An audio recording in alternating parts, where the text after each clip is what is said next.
Hello বন্ধুরা, কেমন আছো সবাই? আশা করছি সকলে ভালো আছো।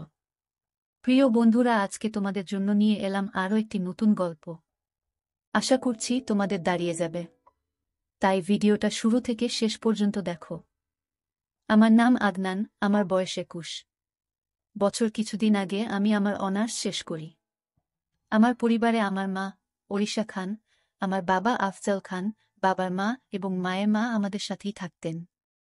আমার বাবা মায়ের বয়সের মধ্যে অনেক ব্যবধান। আমার বাবার বয়স 63 বছর, আমার মায়ের বয়স মাত্র 39 বছর। কিন্তু আমার মাকে দেখলে বলা যাবে না যে আমার মায়ের 21 বছর এর একটা ছেলে আছে আর 3 বছরের একটা মেয়ে আছে, যার নাম রিনা। আমার মা দেখতে অনেক সুন্দর, গায়ের রং শ্যামলা, মায়ের মুখটা অনেক বেশি মায়াবী, পালতোলা নৌকার মতো মায়ের চোখ। মায়ের চেহারা যে কোনো পুরুষের মাথা খারাপ করে দিতে পারবে। আমার মা অনেক বেশি শিক্ষিত আর মডার্ন। আমার মা এখনো ওয়েস্টার্ন পরে, যাতে করে মাকে অনেক বেশি ইয়াং লাগে। আমি কোনোদিন আমার মাকে নিয়ে খারাপ চিন্তা করিনি, বরং আমি আমার মাকে অনেক বেশি ভয় পাইতাম। একদিন রবিবার আমরা সবাই বাসায় যার যার মতো। হঠাৎ করে মায়ের কাছে একটা ফোন আসলো আর মা হাও মাও করে কাঁদতে লাগলো। পরে জানতে পারলাম যে আমার বাবা একটা রোড দুর্ঘটনায় মারা গেছে। বাবার মৃত্যুতে আমরা সবাই ভেঙে পড়লাম। বাবা মারা যাওয়ার 6 মাস পরে আমরা সবাই স্বাভাবিক হতে শুরু করলাম।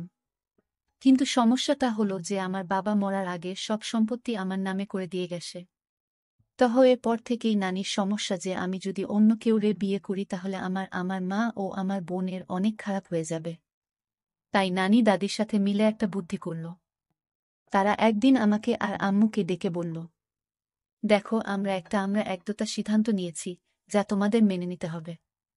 আমি আর আম্মু চুপচাপ শুনতেছি। হঠাৎ করে নানি বলে উঠল যে আমরা চাই ওড়িশা তুই আবার বিয়ে কর, কারণ তুই অনেক বেশি ইয়াং, তোর জীবন পড়ে আছে, তোর মেয়ে এখনো অনেক ছোট, ওর বাবার দরকার আছে। মা চুপচাপ শুনছে।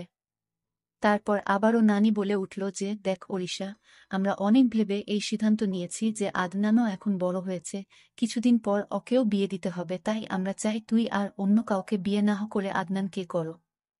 মা, কি তোমাদের মাথা ঠিক আছে? আদনান আমার ছেলে, ওকে আমি জন্ম দিয়েছি, ওর সাথে আমার বিয়ে কিভাবে হওয়া পসিবল?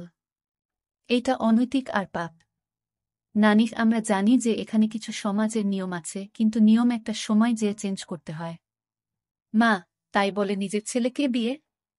তোমরা এটা ভাবতে পারো কিভাবে? আমি কোনোদিন এই পাপ করব না।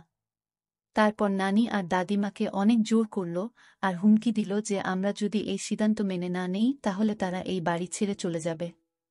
মা হাও মাও করে কান্না শুরু করল। আমি চুপচাপ বসে আছি। আমার বলার মতো কোনো ভাষা নাই। তারপর দাদু আর নানুমাকে বুঝানো শুরু করল যে দেখ, আফজাল মরার আগে সবকিছু আদনান এর নামে করে গেছে। এখন ও যদি অন্য কোনো ভুল মেয়ের পাল্লায় পড়ে তাহলে তোর আর তোর মেয়ের জীবন ধ্বংস হয়ে যাবে। তোর মেয়ের কথা চিন্তা করে রাজি হয়ে যা। মায়ের কান্না থামে না। আমি তো অবাক, কারণ আমি মাকে নিয়ে কোনোদিন ওইভাবে কিছু ভাবিনি। তারপর দাদু আর নানু অনেক বুঝানোর পর মাকে বলল যে দেখ, তুই মেনে নিবি, তা না হলে আমাদের সারা জীবনের জন্য হারাবি। মায়ের কান্না থামে না। তারপর আমাকে দাদু নানু জিজ্ঞেস করল, তোর কোনো আপত্তি আছে? আমি দাদু আর নানুকে অনেক ভয় পাইতাম, তাই তাদের উপরে কোনো কথা না বলে চুপচাপ করে রইলাম। অনেক জড়াজড়ির পর তারা মাকে রাজি করাল। তারপর যে যার রুমে চলে গেল। আমি রুমে যেয়ে ভাবতেছি, এইটা কিভাবে সম্ভব? আমার জন্মদাত্রী মায়ের সাথে আমার বিয়ে? মানুষ কি বলবে? আমি আমার বন্ধুদের মুখ দেখাবো কিভাবে? মাথা অনেক কিছু ঘুরতে লাগল। নিজেকে কোনোভাবেই স্থির রাখতে পারতেছিলাম না। আমি আমার মাকে অনেক ভালোবাসতাম আর সম্মান করতাম। আমি কোনোদিন আমার মাকে নিয়ে খারাপ কিছু চিন্তা করি নাই। আমার জন্য আর মায়ের জন্য এই ব্যাপারটা মেনে নেওয়া অনেক কঠিন ছিল। আমাদের বিয়ের কথা ঠিক হওয়ার পর থেকে আমি মায়ের সামনে যেতে লজ্জা পেতাম। মা ও আমাকে আগের মতো বকাঝকা করত না। আমাকে দেখলে মাথা নিচু করে নিজের কাজ করত। নানু আর দাদু আমাদের বিয়ের দিন ঠিক করল 7 দিন পরে। আমি আর মা দুইজন অনেক বেশি মন মরা হয়েছিলাম। তারপর একদিন মা আমার কাছে এসে বলল, আদনান, তুই কি বিয়েতে রাজি? আমি বললাম, আম্মু, আমি আর কোনো রাস্তা না দেখে হা বলেছি। মা হ্যাঁ রে, আমার জন্য তোর জীবনটা ও নষ্ট করে দিল। কি আর করব আম্মু, আমাদের কাছে আর রাস্তা নাই। তুমি জাস্ট মন মরা হয়ে থেকো না। তুমি মন মরা হয়ে থাকলে আমার ভালো লাগে না। তুই জানোস, স্বামী স্ত্রী এর সম্পর্কের মধ্যে আর মা ছেলের এর সম্পর্কের মধ্যে যে আকাশ পাতাল তফাৎ। একটা মা ছেলে হয়ে আমাদের ওইগুলা করতে হবে যা একটা স্বামী স্ত্রী। আমি তোকে আর আগের মতো শাসন করতে পারবো না, কারণ তুই হয়ে যাবি আমার স্বামী। তখন আমার ছেলে থাকবি না। আম্মু, আমি সারা জীবন তোমার ছেলেই থাকব। আর এই বিয়ে হচ্ছে একটা কাগজি বিয়ে মাত্র। আমরা সারা জীবন মা ছেলেই থাকব, আর তুমি আমাকে যখন ইচ্ছা যেভাবে ইচ্ছা শাসন কইরো। আমাদের মধ্যে কোনো চেঞ্জ আসবে না। আমি তোমাকে সব সময় সম্মান করতাম আর সারা জীবন করব। মা একটু আশ্বাস পেয়ে আমার কাছে অনেক খুশি হয়ে গেল। তারপর আমাকে বলল, আচ্ছা আমি না হয় আমার জীবনের অর্ধেক পার করে ফেলেছি, কিন্তু তুই তো এখনো অনেক বেশি ইয়াং, তোর কত এক্সপেকটেশন ছিল তোর বিয়ে নিয়ে, তাই না? কত কিছু না ভেবে রেখেছিলি যে এমন মেয়ে বিয়ে করবি, এমন জায়গায় ঘুরতে যাবি, দুষ্টামি করবি, ঘোরাফেরা করবি, সব পানিতে গেল। এই বুড়ির সাথে কিছুই হবে না। আরে আম্মু, এক তো তুমি বুড়ি না, তুমি অনেক বেশি ইয়াং আর এখনো অনেক বেশি সুন্দর। আর হ্যাঁ, অনেক আশা ছিল, কিন্তু সমস্যা নাই, তুমি তো হও আমার মা। পর তো কেউ না। আমরা অনেক ভালো বন্ধুর মতো হয়ে সব আশা পূরণ করব। মা আমার কথা শুনে একটু খুশি হয়ে গেল। তারপর বলল, আচ্ছা ঠিক আছে, আমরা আজকে থেকে অনেক ভালো বন্ধু। আমরা একে অপরের সাথে সব শেয়ার করব। আচ্ছা আম্মু। মা আমার মাথায় একটু হাত বুলিয়ে নিজের রুমে চলে গেল। পরের দিন থেকে মাকে আর মন খারাপ মনে হলো না। আমি আর মা সেই দিন অনেক বিষয় নিয়ে কথা বললাম। আমি মাকে এইটাও বললাম আমার জীবনেও কোনো গার্লফ্রেন্ড ছিল না। মা তো শুনে অবাক হয়ে গেল। তারপর আমাকে তার জীবনেও অনেক গল্প আমাকে বলল। আমি আর মা অনেক ফ্রি হয়ে গেলাম। আমি আর আম্মু বিয়ে হওয়ার যে দিনগুলা বাকি ছিল আমরা আমাদের জীবনের এর সবচেয়ে ভালো সময় কাটিয়েছি একসাথে।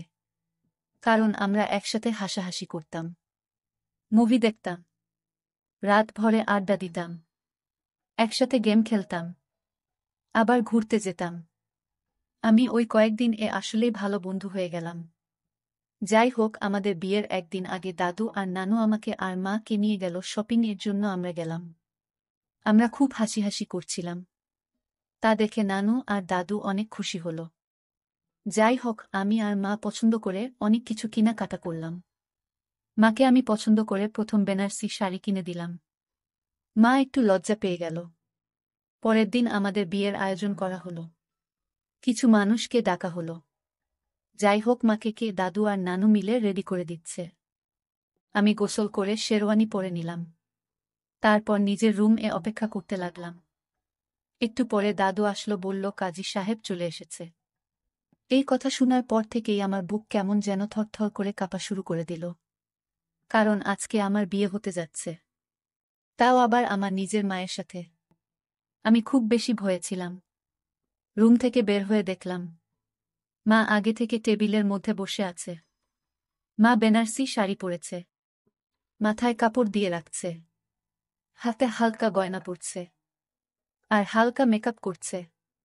মাকে আসলেই সুন্দর লাগতেছে, একদম ঠিক যেন নতুন বউয়ের মতো। আমি যে মায়ের পাশে বসলাম আর কানে কানে ফিস ফিস করে বললাম, আম্মু, তোমাকে অনেক সুন্দর লাগতেছে। মা একটা হাসি দিল। তারপর কাজী সাহেব আমাদের বিয়ে পড়ানো শুরু করল।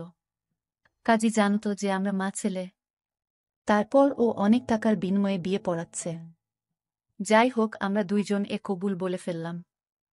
আমাদের বিয়ে হয়ে গেল। আমরা মা ছেলে থেকে হয়ে গেলাম স্বামী স্ত্রী। যে নারী আমাকে পেট ধরে এই পৃথিবীতে এনেছে সে কিনা আমার বিয়ে করা বউ হয়ে গেল। দাদু আর নানু তো অনেক খুশি, আমাদের আশীর্বাদ দিলেন। তারপর বাকি মেহমানরা আমাদের আশীর্বাদ দিয়ে রাতের খাবার খেয়ে চলে গেলেন। তারপর আমরা সবাই খাবার টেবিলে বসে খাচ্ছি। ওই সময় আমার বোন আমাকে বলল, ভাইয়া, আজকে কার বিয়ে হলো? তারপর দাদুকে কোলে নিয়ে বলল, রিনা, আজকে থেকে তুমি ওকে বাবা বলে ডাকবা। ও ছোট মানুষ, মাথা নাড়িয়ে হা বলল। আমাদের খাওয়া দাওয়া শেষ করে নানু মাকে নিয়ে তার রুমে গেল। আমি আমার রুমের দিকে যেতে লাগলে দাদু আমাকে বলল, আদনান, আজকে থেকে তুমি নতুন জীবন শুরু করেছ। তোমার মা এখন তোমার বিয়ে করা স্ত্রী। ওর সব চাহিদা, ইচ্ছে, সুখ দুঃখ এখন থেকে তুমি দেখবা। ওকে এখন থেকে একজন স্বামীরের মতো ভালোবাসবা। আমি দাদুয়ের কথা শুনে অনেক বেশি লজ্জা পেয়ে গেলাম। তারপরও শুধুমাত্র মাথা নাড়িয়ে বললাম। তারপর আমার রুমের দিকে যাইতে লাগলাম। দাদু থামিয়ে বলল, আজকে থেকে তোমরা একসাথে ঘুমাবা। আমি আরও চমকে গেলাম। তারপর দাদু আমাকে নিয়ে মায়ের রুম ঠেলে দিল। দেখলাম নানু মাকে কি যেন বুঝাচ্ছে। আমি যেয়ে দাঁড়িয়ে রইলাম। একটু পরে নানু দেখে বলল, আসেন জামাই সাহেব, আমি বের হয়ে যাচ্ছি। আমি এই কথা শুনে লজ্জায় লাল হয়ে গেলাম। এরপরে নানু রুম থেকে বের হয়ে গেল। আমি রুমের দিকে তাকিয়ে দেখি রুমটা অনেক সুন্দর মতো সাজানো। খাট ও ফুল দিয়ে অনেক সুন্দর করে সাজিয়েছে। কারণ তারা চায় আমি আমার মায়ের সাথে বাসর করি। যেই আমার ভাবতেই কেমন যেন ঘৃণা লাগছে। আমি চুপচাপ দাঁড়িয়ে রইলাম।